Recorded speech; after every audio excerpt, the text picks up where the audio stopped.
From Latrobe Motorsports Studios, this is Ride Along with Howie from the fast half-mile track at Latrobe Speedway, where it's grassroots racing at its finest. Here's Howie. Race fans, who's ready to go for a ride? It's that time, Ride Along with Howie, sponsored by Joe's Body Shop and Towing. And tonight, we're going to have the gentleman that we refer to as the king of the pure stocks of Latrobe Speedway, Dean Pollock. And I hope I said your name right. Dean, welcome to Ride Along. Pollack. And for some of the fans out there, I just want to give you a little history about Dean. When we reopened the track in 2019, we were going around and talking to people and trying to see if people liked a certain class, and if so, why. And Dean, you and your wife, Linda, you took a liking to the pure stock class. And you came out with something. You said, listen, I want to help out those guys, and I want to help the track out. So you came out with Dean's bonus bucks, if I remember correctly. That was the name of it. And basically, close enough. Okay. Dean's bonus days. Yeah. But you had it set up to where you would go around, and if the drivers had to run a certain percentage of races, you gave them an additional purse out of your pocket. And let's go ahead and talk about that. I mean, you know, that is such a great thing to do. I know on behalf of the drivers, they greatly appreciate you, just a fan, not even running it through a business where you could get a tax write-off. You did it as a fan and rewarded those drivers for their performances. Yeah, that's what we did. And like I said, it was, somebody had said to me, well, why do you do this? I said, simply because I can and simply because I want to. And what excited you about the pure stock class? Well, I liked it because it's like at the time, it wasn't a real expensive class to get into. It was a competitive class. And I just, I just wanted to help, the working, most of the guys there are just average blue collar working class guys. And, it was, the idea was put a little extra money in their pocket towards entry fees, towards tires, towards fuel, to help them out because they come with family, kids, and friends that come, and spectators and stuff. So it was my way of showing my appreciation for them putting on a nice show for us. And you and your wife, you've done it every year, but you never advertise when it's going to be. It's just like you tell me normally, hey, listen, tonight's Magic is my night, and we make sure that we recognize you and your wife for what you're doing. But it's not known to the drivers, so if they show up on a certain night, hey, we're going to get extra money, and you make them work for it. They have to be loyal to Latrobe, being there a certain percentage of whatever it is of the time to qualify for your bucks. That's what we do. We said, if we were 6 races into the season, if you wanted to be eligible for the extra bonus money, you had to have come to the track at least 3 of those 6 times. So we put it on a 50% basis that, if you come and race, you're there every week, you're eligible for the bonus money. If you aren't, well, then you're not eligible for it. When you keep coming, then when your time accumulates, then you're eligible to, to run for the bonus money. And you do it multiple times throughout the year. It's not just a one and done. It's normally a couple nights. And I'll tell you what, I just know on behalf of the drivers, what you do is so greatly appreciated because you know what, you're fair about it. It's not just, okay, I like this guy, so I'm going to sponsor him. It's a whole division that you do this for. Yeah, it's like, I broke it down into whatever the purse was. I would break it down and pay at least 10 places. I would give X amount towards number 1, number 2, number 3, down to 10, sometimes 12 places. And I would split that money among, whatever money I was putting up, I'd split that down into 10 or 12 places so that everybody got to go home with something extra. And Dean, how did you get involved in racing? You just been a spectator your whole life? Did you ever race? Have you wanted to race? I've been racing for more than 50 years. I've been building race engines for more than 50 years. I did a lot of drag racing in the 60s and 70s, and then I got into stock car racing, and I was helping some guys out when Motordrome was still a dirt track. And when my wife and I first started going together, every Friday night was Lernerville night. We never missed a Friday night. She'd come home from work from the courthouse where she was at. She'd take her dress off, put her jeans on. I had everything packed and ready to go. And we went to Lernerville every Friday night for 10 years in a row, our first 10 years. Oh, wow. And after Lernerville, and you said you built cars motors down at Motordrome on the dirt. Have you done anything with the asphalt, or, No, I haven't. I don't know. I had gone up to Jennerstown a few times in that, and there was a young fellow I was going to sponsor up there, and it ended up he got out of it. He just had some issues up there, and it just like he was kind of disgusted with the place, so he kind of sold everything out. And so I just went ahead and, like I said, I'm staying with the dirt track. Like I said, I used to drag race, but I still have my drag car in the garage, and I raced up at Keystone Raceway Park, and I raced up there for quite a few years. And then when they went to Eighth Mile, I said, you know what? I'm not going to come up here, jack my car up, put slicks on it, uncap the headers and go 660 feet. I said I can do that in front of my house. So I quit going there. And in 2019, when the track opened up over here, dirt track, Linda said, man, it's close to home. This is where we're going. And, what do you enjoy most about the circle track dirt racing? The competition between the drivers, or the camaraderie with the drivers after the races? Well, that's pretty much it. It's the competition, it's fun on the dirt, it's anybody's race. And it's just like I like the sportsmanship and camaraderie among the guys, and I have made so many really nice, good friends over there.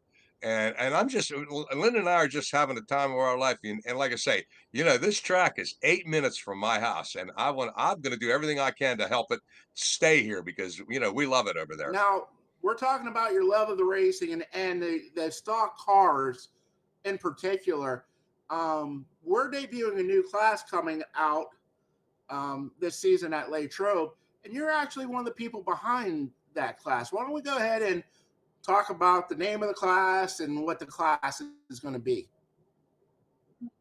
Well, over the last 2 or 3 years, I'm always down in the pits because I sponsor Justin Ruff, the number 3 car, and I'm always milling around in there and talking to the guys, and and I listened to the idle chatter of everything going on.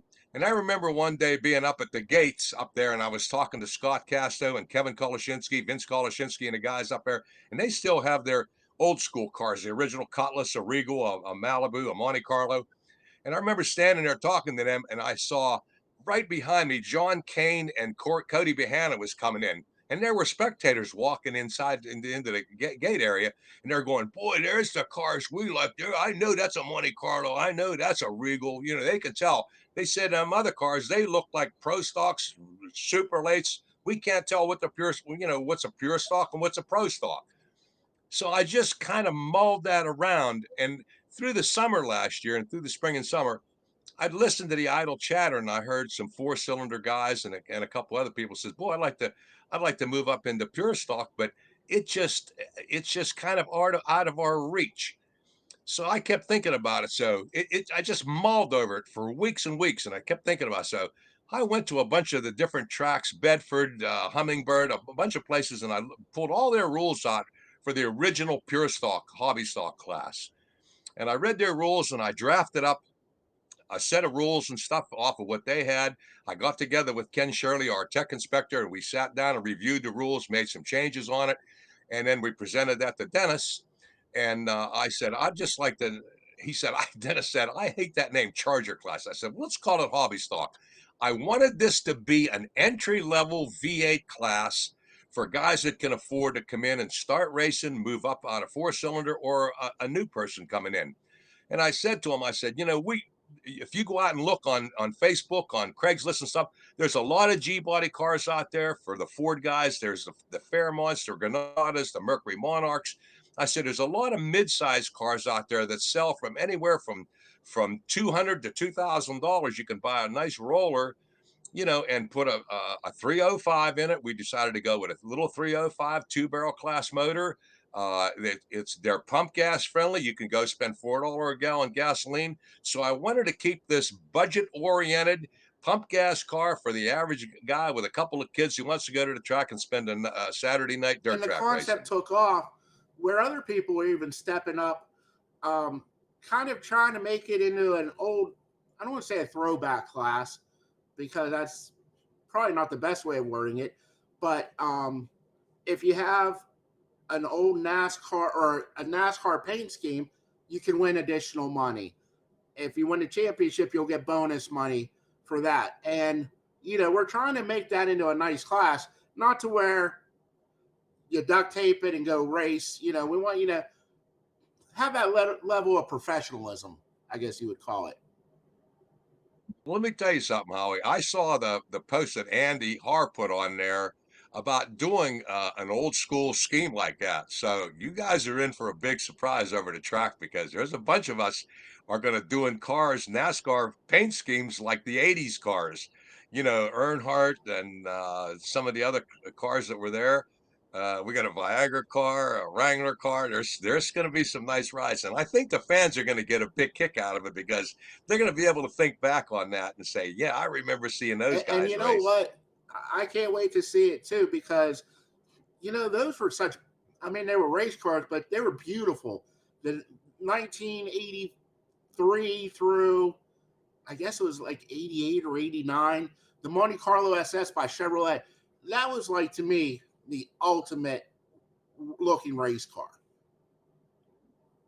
Yep. And Yeah, that's the ones. Like I say, the 81 through 88, the G body cars, the Cutlass, the Regal, the Pontiac Grand Prix, the Le Mans, the Olds Cutlass, and that they were the cars of the '80s. And what everybody likes about them, and we like about them, and the reason they make such great cars because they're the last of the GM midsize full frame 4-link cars. So they're a natural race car. They turn them into a natural race car. are you going to be piloting one of these cars this year, or Linda Oh, won't let you behind Howie, the wheel again? I have one. I bought one last year. I bought an old PPMS 86 Monte Carlo Super Sport, and it's an old original pure stock PPMS car that I bought off of a fella. And I'm putting it together, and I'm going to have Matt Underwood drives in the 4-cylinder class. Justin Connors runs in a 4-cylinder class, and them guys wanted to move up. So I found and helped Justin Connors out. We got him a Buick Regal, and I have a Monte Carlo SS. Matt Underwood's going to drive it. Scott Casto got a Malibu, and he's getting ready to race in that. And then we have some other fellas that chimed in on the website, posting in that they were going to run. Adam Jones, he's got a Monte Carlo. Dante Bojo, he's got a Cutlass. So we got some guys coming up, and it's going to be a fun class. It sounds like it, and you're going to kind of make that a Dean class too, and you're already helping out some of the drivers, and I mean that's great. And I like to say, did you ever come to Latrobe when it was open before, or you started back and your first time there was in 19? No, I started back in probably 99, 2000. That was when Joey Gombach ran it. That was about '05, And and Chester Redda yeah, that for was him. back then. And Chester was there, and Scott and them guys ran back in them days. And the same thing with Kevin and Vince Koloshinsky. Them guys And they all were ran back winning. in I them mean, they were days. winning drivers back then too, with the cars that they're going to have now. Yeah. Well, the thing is, like Scott said, he said, it was so much fun because at that time they were pretty much a stock engine. They were 350s, pretty much mostly stock. They were a lot of that came with a quadrajet and exhaust manifolds and hydraulic cams in them. And Scott said, it was so much fun because the pack of us. We would run together. Nobody was walking away and lapping the field. He said, it was nice, close, competitive racing. You could look out your right side, glance out the right side window and see a fender or a door or a quarter panel there, and look out your left side. There was another fender or door or quarter panel, and the guys were all close. And it was a real tight knit group of guys, and it was a lot of fun racing, real competitive. And Larry McBriar won the championships His Marilungo Garry, brother-in-law, yep, Dennis Augerman. Dennis might have won yep. one championship too. I mean, in addition, but I mean, you know, I still remember when they showed up the first year we had it. They had spray paint numbers on, and there's nothing wrong with that. But when they saw what it was progressing into, it was just neat seeing them same car, but taking more care into the appearance of it. You know, the decals and the painting, and Larry used to always say, he's like, he came from the demo derbies, and he's like, I can't believe I'm putting decals on a car. And I'm like, well, this isn't a demo car. He goes, yeah, good point. But Yeah, it's going to yeah. be great to see those cars, and it'll bring back a lot of memories from the early to mid 2000s of them ripping around that speedway. Yeah, like I said, you know, the thing right now is with this pandemic over these last 2 years, it is really hard getting parts. I mean, I've been scrounging all through the fall and through the winter, scrounging parts up to put 5 or 6 motors together. And it's like, you know, these places, they don't have camshafts. I had a hell of a time just getting rings for a 305 engine because nobody had anything in stock. A lot of places shut down with that pandemic, places that are grinding camshafts. I had a hard time getting gaskets, camshafts, lifters, timing chains, stuff, the kind of stuff that I use. And everybody was out of stock or they were waiting for parts to come in, and it was just a nightmare. So it's taken me the last 6 months to scrounge and get all the pieces I need to put 5 motors together. But you know, like I say, it's coming around. Do you know of anybody debuting a Ford, or you think we'll get those coming as the year goes on? Yes, there's a guy coming with a '73 Torino. A I don't know 73? what his paint scheme is. A '73 Torino. I don't know what his paint scheme is going to be, but it's gonna be That interesting. is for sure.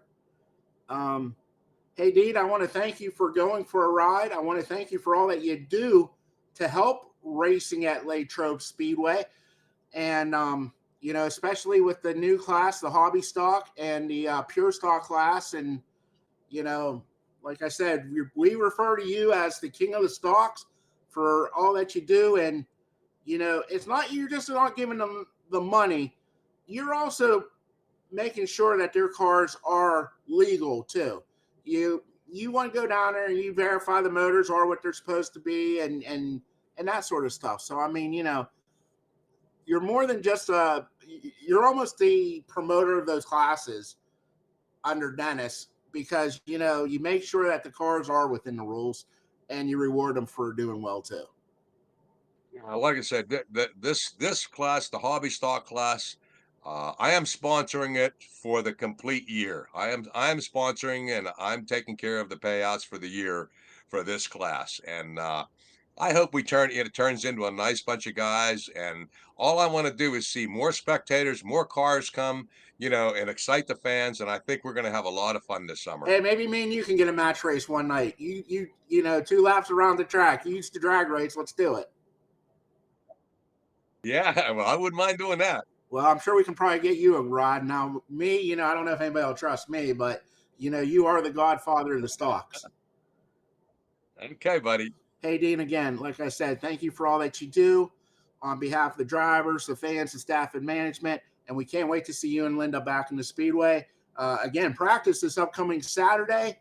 Fans, be sure to come out. You can see Dean's dream Race come fans, true. that's going to conclude As the hobby edition of stocks Ride are going to Along be with Howie, debuting at sponsored by Latrobe Joe's Speedway Body in Shop and 2023. And while Thanks we again, have a Dean. chance, I just want to remind everybody You're welcome. This Thank upcoming you. Saturday is our practice day.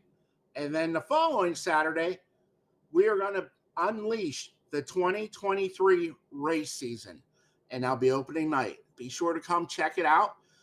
For all the latest information, please check in on the Latrobe Speedway Facebook page as well as our website. And we announced last week that we're going to have the Jesse Sturbustle Memorial this year at Latrobe Speedway. Please, teams that run crates and supers, pay attention to our website and Facebook. We're going to be running a pre-registration. The reason for that, we want to make sure that every team has good pits area. But again, while we have a chance, I'd like to go ahead and thank our track sponsors, Joe's Body Shop and Towing, SNB Promotions, Gary's Auto Sales, Specialty Metals, Auto Tag Store, Seal Tite Paving, K2 Engineering, Marilungo Disposal, Latrobe Glass and Mirror, Vinyl Destination, General Carbide, A1 Auto Repair, Stone and Company, and DJS Swag. If you have the opportunity, please support those who support racing at Latrobe Speedway. And remember, we'll see you this Saturday at the races.